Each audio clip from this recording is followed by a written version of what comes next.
How's the state helping? How's the city helping? How can they help? Yeah, that's what I was alluding to in terms of this shift a bit, right? So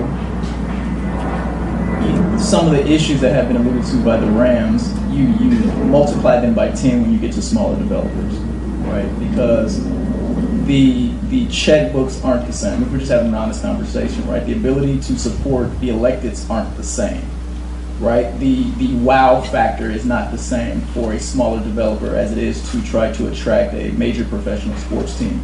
I helped architect the Sacramento Kings project in Sacramento under former Sacramento Mayor Kevin Johnson. So I've been on both sides of the equation, you know, on the government side, helping larger professional sports teams either stay or try to be poached from another city, right? Or now on the private sector side with my business and trying to help smaller developers figure out how do you navigate this thing when you don't have the checkbook. You may not have, you know, every single mayor and council member on speed dial, right? That's a reality that we have to face with. And so I think that it's going to really be, again, partnerships.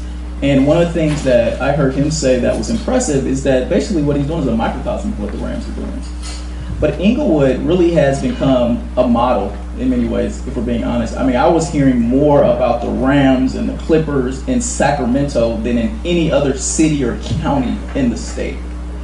And so what we looked at was what Mayor Butts and the council were really doing as it pertains to expediting the permitting and entitlement process.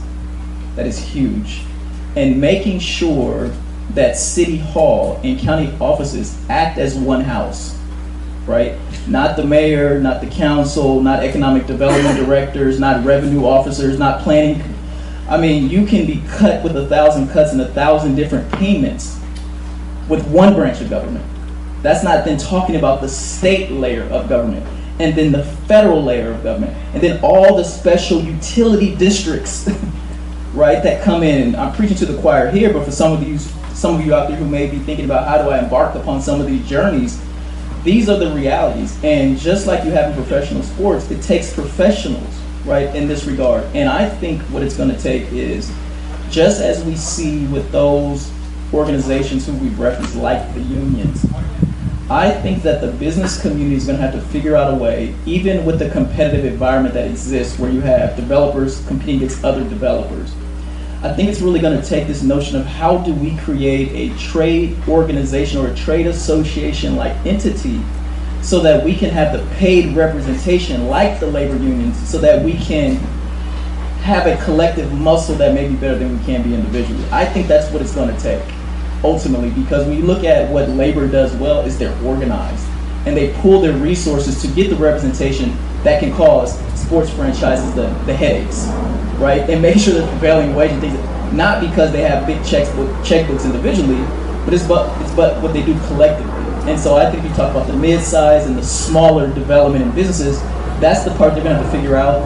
The chambers of commerce that exist in these cities still oftentimes operate in an antiquated approach. And so I think that there's going to have to be a reimagining of what does collective working together look like for small, mid-sized businesses, and that includes real estate developers. Quick brass tacks. How much does the state have to give? Yeah. Where are they allocating? How are they allocating? Yeah. So to the governor's credit, he has quintupled the amount of resources available for residential real estate development. Now, that sounds like a lot, but the reality of it is that under prior governors, we were only investing about 1.5% of our budget.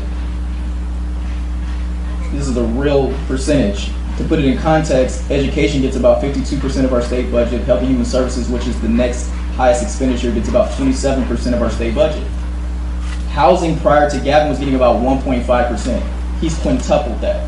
What that means in real numbers is now we have about $600 million in tax credits that can go towards residential development. We get about $4.25 billion in tax exempt bonds that are being made available.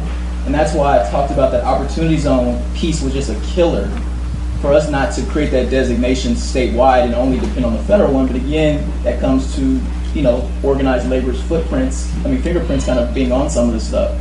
So what that does is that just sets the tone, right? Then you can have a city like Los Angeles that comes right behind and say, we're going to invest $150 million right, on top of what the state is doing. So I think that, you talk about who really impacts real estate, how much it makes. I think the state piece is critical because it serves as a conduit between what the feds are thinking about for a respective state, because you're the ambassador for us in DC, governors, state members.